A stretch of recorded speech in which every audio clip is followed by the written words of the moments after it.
భాగ్యనగరం. నిరంతరం రాత్రి పగలు తేడా లేకుండా నిత్యం ట్రాఫిక్ పద్మవ్యూహాలు, హారన్ల మోతలతో రద్దీగా హడావిడిగా ఉంటుంది. ఇలాంటి మహానగరంలో పచ్చటి పల్లె వాతావరణాన్ని తలపించే ప్రశాంతమైన నిశ్శబ్దమైన వాతావరణంతో కూడిన ఆధ్యాత్మిక శోభతో అలరారుతో ఉన్న ఒక పురాతనమైన ఆలయం ఒకటి ఉందని తెలుసా? ఎక్కడుంది? నగరానికి ఎంత దూరం ఉంటుంది అనుకుంటున్నారా? నగరానికి ఎంతో దూరం కాదండి. నగరం నడిబొడ్డున చాంద్రియానగుట్టకు సమీపంలో డిఆర్డిఎల్ ప్రహారీ గోడను ఆనుకుని ఉన్న శ్రీ కళ్యాణ వెంకటేశ్వర స్వామి ఆలయం. ఈ ఆలయం యొక్క విశేషాలు, విశిష్టతలు, ఇంకా ఈ ఆలయంలో జరిగే నిత్య పూజలు, ఉత్సవాలు, విశేషాలు అన్నీ ఇప్పుడు తెలుసుకుందాం.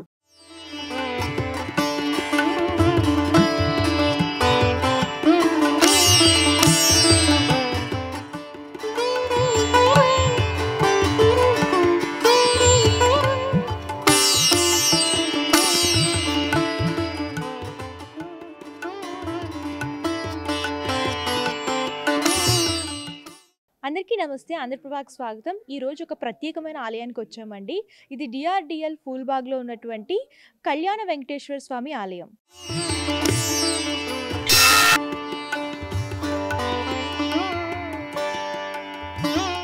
మనతో పాటు ఆలయ ప్రధాన అర్చకులు శ్రీమాన్ కాండూరి శేషాచార్యులు గారు ఉన్నారు. ఆయన అడిగి పూర్తి వివరాలు తెలుసుకుందాం. నమస్తే అయ్యగారు. స్వామి, ఈ ఆలయంలో మీ ఆధ్వర్యంలో ఎలాంటి కార్యక్రమాలు నిర్వహిస్తారు? ఈ ఆలయంలో 1984 నుంచి నా ఆధ్వర్యంలో నిత్య పూజ కార్యక్రమము, తర్వాత దీపారాధన, నిత్య పూజ కార్యక్రమాలు ఆగమ శాస్త్ర ప్రకారం పూజ చేసుకుంటూ, తర్వాత నిత్య దీప నైవేద్యాలు అన్ని సక్రమంగా శాస్త్ర ప్రకారం అన్నీ చేస్తున్నాము. తర్వాత ప్రతి శుక్రవారం, శనివారం కూడా ఇక్కడ ప్రసాదాలు వినియోగం అవుతుంది. ఆ ప్రసాదం వచ్చిన భక్తులందరికీ ఆ ప్రసాదం వినియోగం చేస్తాం. తర్వాత ప్రతి శ్రవణ నక్షత్రంలో ప్రతి నెల కూడా ఎవరైనా వచ్చి కళ్యాణం చేసుకుంటారంటే ఆ రోజు కూడా కళ్యాణం చేయిస్తాం మేము వాళ్ళ భక్తుల దాంతో అట్లా. తర్వాత సంవత్సరానికి ఒకసారి దసరా నవరాత్రులు జరుగుతాయి. దసరా నవరాత్రులు 12 రోజులు జరుగుతాయి. 12 రోజులు కనుక స్వామివారి అంత పూలమాలతోటి అలంకరించబడి అన్ని శాస్త్ర ప్రకారం ఆ రోజు 12 రోజులు. తర్వాత ప్రతి దసరా నాడు సాయంత్రము రావణాసురుని వెనకట ఇది రామాలయం అంతా జరిగేది. వెనకటి దాని ప్రకారం ఏమిటంటే రావణాసుని దహనం కూడా మా దగ్గర ఒక సంబరంగా జరుగుతుండేది. దాంట్లో అంతా బాగా చాలా జనం, ఒక 300-400 మందికి ఎక్కువనే ఇక్కడికి వచ్చి అందరు భక్తులు దర్శించుకుంటారు. ఆ కార్యక్రమం కూడా చాలా బాగా జరుగుతుంది. కొన్ని సాంస్కృతిక కార్యక్రమాలు కూడా చేస్తుంటాం మేము. అవి ఏమైనా కొద్ది కళాకారులను పిలిపించి అది ఇది చేయిస్తుంటాం ప్రతి దసరాకు. తర్వాత వైకుంఠ ఏకాదశి కూడా ఒక మంచి, ఆ రోజు కూడా అందరు భక్తులు అందరూ వస్తుంటారు. దగ్గర ఆ రోజు 200-300 మంది వచ్చేసేసి స్వామిని పొద్దున్నే 4:30-5 గంటలకు వచ్చేసేసి స్వామిని దర్శించుకుంటారు. తర్వాత ఆ రోజు అర్చనలు, తర్వాత మిగతా అన్నీ కూడా స్వామివారికి చేస్తారు. 2-3 పూజారులు ఉన్నారు, వాళ్ళందరూ కలిసి ఆ రోజు చేస్తుంటారు. తర్వాత మాఘమాసం, ప్రతి మాఘమాసంలో బ్రహ్మోత్సవాలు మొదలవుతాయి. ఆ బ్రహ్మోత్సవాలు మొదలు అధ్యయనోత్సవం, తర్వాత బ్రహ్మోత్సవాలు, ఈ 2 కలుగుతాయి. ఈ 2 రోజులు అధ్యయనోత్సవం, తర్వాత 6 రోజులు బ్రహ్మోత్సవాలు. ఇవి కూడా అందరు శాస్త్ర ప్రకారం మంచి వేద పండితులను పిలిపించి దాని ప్రకారం హోమము అన్నీ మొత్తము కళ్యాణము, హోమము అన్నీ జరుగుతుంటాయి. ప్రతి సంవత్సరం జరిగే ఇవే కాకుండా ఆల్వార్తి నక్షత్రాలు, తర్వాత స్వామి రామానంద గారి నక్షత్రాలు, ఇవి కూడా మా వరకు మేము అన్నీ సక్రమంగా అవి నిర్వర్తిస్తున్నాం.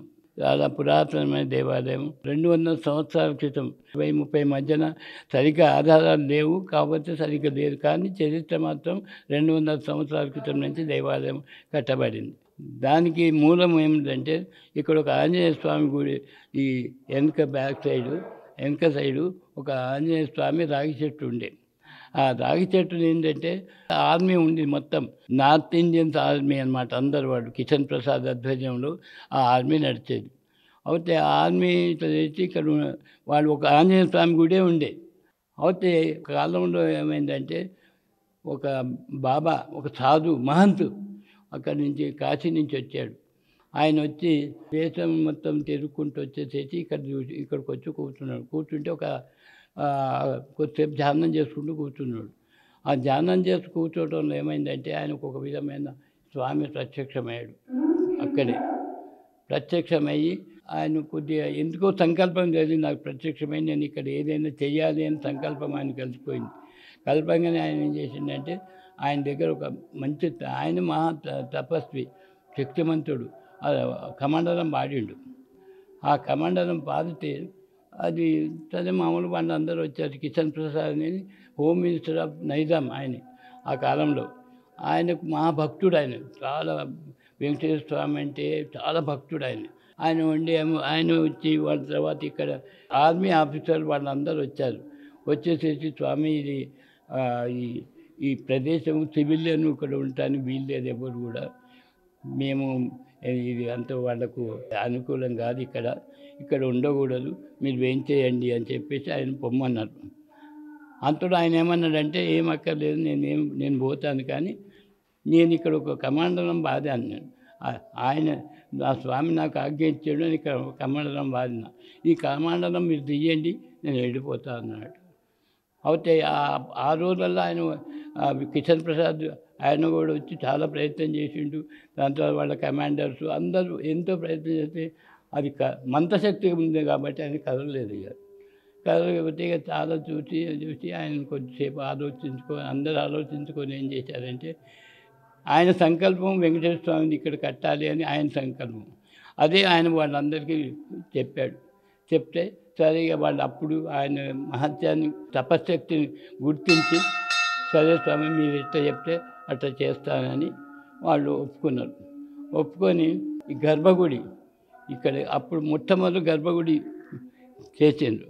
గర్భగుడి కట్టాలి అని అనుకొని ఒక గర్భగుడి కట్టేసేసి దాని మీద వెంకటేశ్వర స్వామి ఇంకోటి దీని చరిత్ర ఏమున్నదంటే ఇక్కడ పక్కకు ఒక బావి దొబ్బిండ్రు.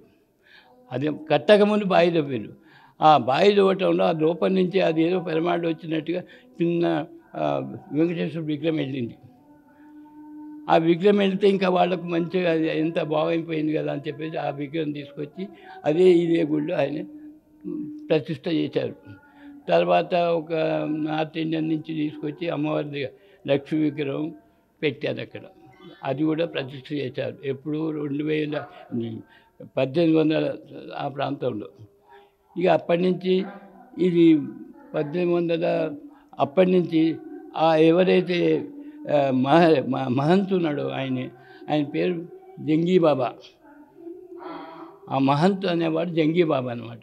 ఆయన మహాశక్తిమంతుడు, మంత్రశక్తి, తంత్రశక్తి అన్నీ ఉన్నాయి ఆయన దగ్గర. ఆయన ఏం చేసిండంటే ఇక మన మాటలన్నీ ఇక్కడ వేసి ఆయననే మొత్తం నిత్య ఇవంతా ఆరాధన చేసిండు. తర్వాత కొంతమంది ఆ రోజులలో మార్వాడీలు చాలామంది ఉండేది. వాళ్ళు కూడా ఆయన మహత్యం చూసి ఆయన మీద భక్తి కలిగి ఇక్కడ చేద్దాలని ఆ సంకల్పం వాళ్ళకు చెప్పినమాట. వాళ్ళు కూడా ఏమన్నారంటే సరే మంచిదని చెప్పి మేమందరం సహకరిస్తామని చెప్పి ఆయన మిలిటరీ వాళ్ళు తర్వాత ఆయన అందరు కలిసి అప్పుడు మామూలుగా ₹1,00,000 అయిండొచ్చు నేను అనుకుంటా. ఇప్పుడు కాదు కానీ అది 1850-60 సంవత్సరాలు అంటే చాలా ఉంది. అప్పుడు కొద్దిగా వాళ్ళతో మొత్తం గుడి కట్టారు. ఈ గుడి మొత్తం కట్టి దాని తర్వాత ఇక ఆయననే 1910 వరకు ఉన్నాడు ఆయన. ఆయన శిష్యుడు దయాల్దాస్ బాబా అని ఆయన కూడా ఒక మంచి భక్తుడు. అయితే అది ఏదో ఉన్నాను ఆయన పోయాడు, ఆయన చనిపోయాడు. ఆయన తర్వాత ఇంకొక మహంత్ వచ్చాడు.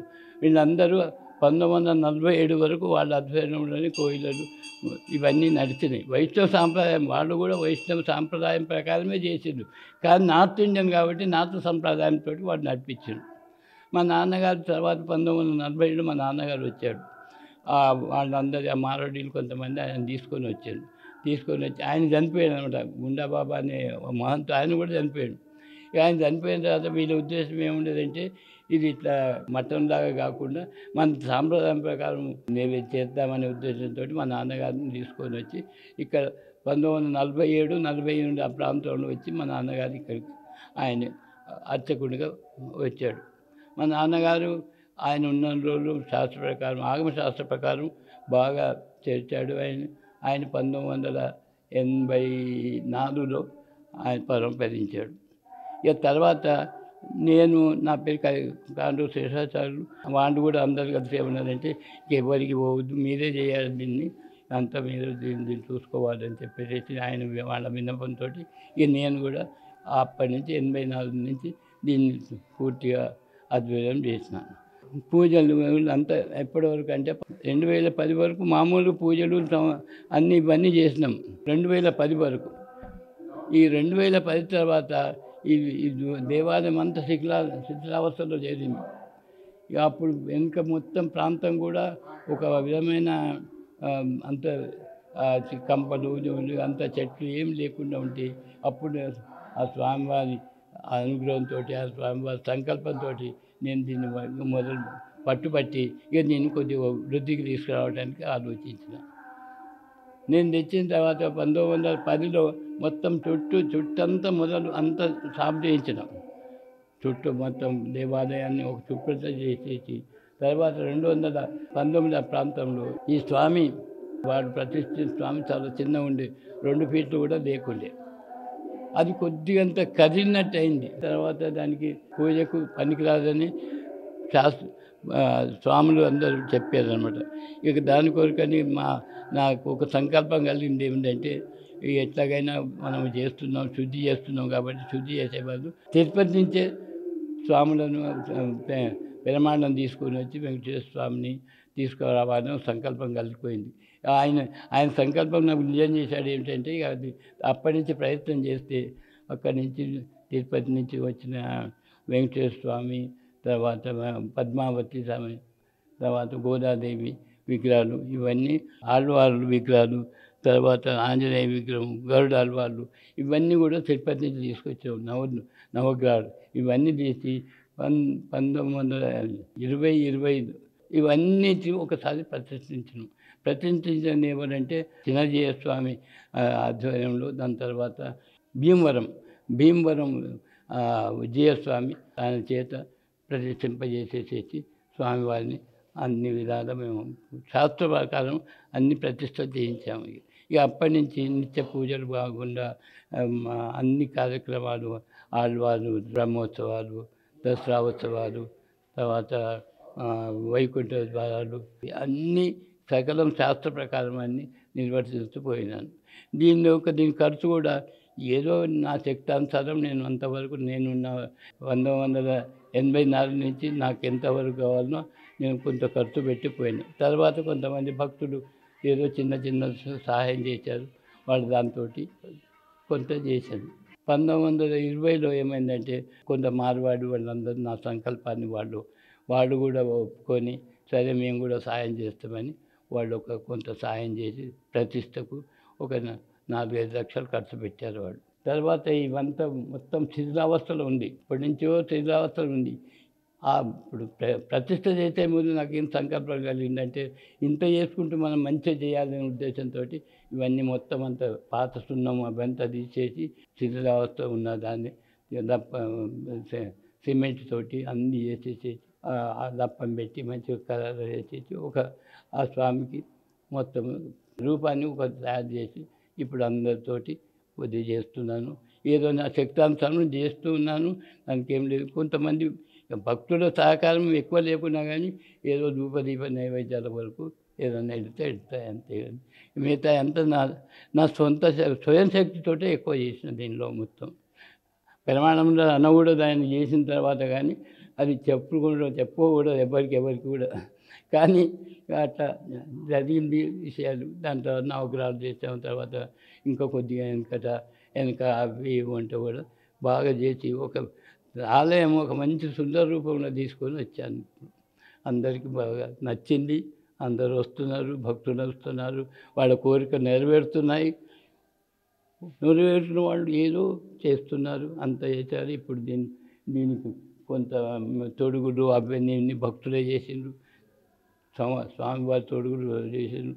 తర్వాత సంవత్సరం తర్వాత ఒక భక్తుడు వచ్చేసి ఏంటంటే నరసింహస్వామి విగ్రహం పెట్టాలి అని ఆయన సంకల్పం జరిగింది.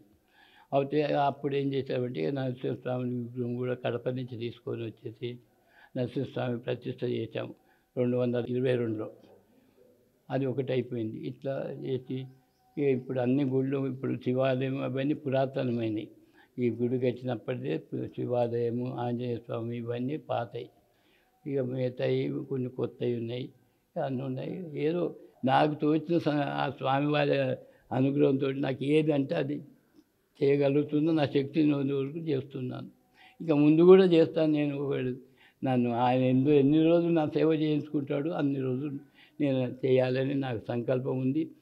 తర్వాత తర్వాత వాళ్ళు కూడా మా వాళ్ళు అందరూ, అంటే మా కొడుకులు దాని తర్వాత మా మనవలు వాళ్ళందరూ ఉన్నారు. వాళ్ళు కూడా దీనికి మొత్తం సహకరించి దాన్ని ముందుకు వాళ్ళు తీసుకుపోతారని చేస్తున్నాం. అందరు కలిసి ఇప్పుడైతే అందరం కలిసి చేస్తున్నాం. ముందు కూడా అందరూ చేస్తారు. దానికి వృద్ధి చేయాలి, అభివృద్ధి చేయాలి, అదే నా సంకల్పం. చేయాలి. గరుడ వాహనం ఒకటి కూడా చేయించాను. దాని తర్వాత రథోత్సవం ప్రతి దసరా నాడు సాయంత్రం 6 గంటలకు రథోత్సవం అవుతుంది. 6:30 తర్వాత 7 గంటలప్పుడు రావణ దహనం అవుతుంది. అది వెనకటి కాలంలో ఇక్కడ రామలీల జరిగేది. నార్త్ ఇండియన్ వాళ్ళు వచ్చి చేసేవాళ్ళు. వాళ్ళంతా 1960కి అందరూ వెళ్ళిపోయిన తర్వాత అవి జరగకపోతే, కానీ రావణ దహనము, రథోత్సవం ఇవన్నీ ఎప్పటికీ ప్రతి దసరా అప్పుడు దసరా నాడు సాయంత్రం రావణ దహనం అవుతుంది. అందరూ చాలామంది భక్తులు, ఒక 300-400 మంది భక్తులు ఎక్కువ వస్తుంటారు. వాళ్ళు వచ్చి వాళ్ళ చేత అన్నీ మంచి జరుగుతున్నాయి. ప్రధాన అర్చకులు కుమారులైనటువంటి శ్రీమాన్ కాండూరి సుధాకరాచార్యులు ఉన్నారు. ఆయన అడిగి మరిన్ని వివరాలు తెలుసుకుందాం. నమస్తే అయ్యగారు. జై శ్రీమన్నారాయణ. నా పేరు కాండూరి సుధాకరాచార్యులు. నేను ఇక్కడ ప్రధాన అర్చకులను. మా నాన్నగారు నుంచి, మా తాతగారి నుంచి మా నాన్నగారికి, మా నాన్నగారి నుంచి నేను, మళ్ళీ నా తర్వాత నా కుమారుడు కూడా వేద పాఠశాలలో చదువుతున్నాడు. ఈ ఆలయాన్ని మేము మా కుటుంబం అంతా ఇక్కడ అర్చన అంటే పూజా కార్యక్రమాలు చేస్తూ ఉన్నాము. ఈ యొక్క గుడికి సేవలు అందిస్తున్నాము. ఇక్కడ ఆగమ శాస్త్ర ప్రకారం ఇక్కడ పూజలు జరుగుతూ ఉన్నాయి. ఇక్కడ ఎలాంటి పూజలు నిర్వహిస్తారు? ఇక్కడ నవరాత్రి ఉత్సవాలు, దసరా నవరాత్రి ఉత్సవాలు, వైకుంఠ ఏకాదశి మరియు మాఘమాసంలో బ్రహ్మోత్సవాలు జరుగుతాయి. అధ్యయనోత్సవాలు, బ్రహ్మోత్సవాలు జరుగుతాయి. చాలా విశేషంగా భక్తులు ఇక్కడ విచ్చేసి ఆ స్వామిని దర్శించి వారి యొక్క కోరిన కోరికలు సిద్ధించుటకు మరి ఈ యొక్క దేవాలయానికి సందర్శిస్తూ ఉంటారు. అనేక దూరం నుంచి మరి విశేషమైన భక్తులు ఈ యొక్క దేవాలయాన్ని దర్శించి ఆ స్వామి యొక్క కరుణా కటాక్షాలు పొందుతూ ఉన్నారు. ఆ స్వామి మరి వారి కోరికలు మరి తీర్చి కొంగు బంగారమై ఆ స్వామి వారి యొక్క కోరికలు మరి శీఘ్రమే తీర్చుచున్నారు. జయ శ్రీమన్నారాయణ. ఇక్కడికి కొంతమంది భక్తులు అయితే వస్తున్నారండి, వారితో మాట్లాడదాము. నమస్తే అమ్మ. నమస్తే అండి. మీ పేరు? ఉమామహేశ్వరి. ఎక్కడి నుంచి వస్తున్నారు? ఉప్పుగూడ జెండా దగ్గర నుంచి వస్తామండి. రైల్వే స్టేషన్ దగ్గర. ఎప్పుడు వస్తూ ఉంటారు? రెగ్యులర్గా వస్తుంది. 6 వీక్స్ అవుతుందండి మేము వచ్చి. ఓకే.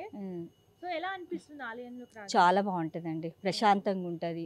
స్వామివారు అనుగ్రహం తప్పకుండా ఉంటుందని మేము అనుకుంటున్నాం. మంచి దర్శనం కూడా మంచి ప్రశాంతంగా అవుతుంది. హడావుడి ఉండదు, నిదానంగా బాగా అవుతుంది. శ్రవణ నక్షత్రం స్పెషల్ ఇక్కడ ఈ టెంపుల్లో. ఆ రోజు 108 ప్రదక్షిణాలు చేస్తే మంచిగా జరుగుతుందని అందరి భక్తుల నమ్మకం. చూశారు కదండి ఈరోజు ప్రత్యేకమైన ఆలయము. మరొక ఆలయంతో మళ్ళీ కలుద్దాం. ప్రత్యేక ధన్యవాదములు ఆంధ్రప్రభ కార్టూనిస్ట్ మాధవ్ గారు, కెమెరామ్యాన్ లక్ష్మణ్తో సంతోషి.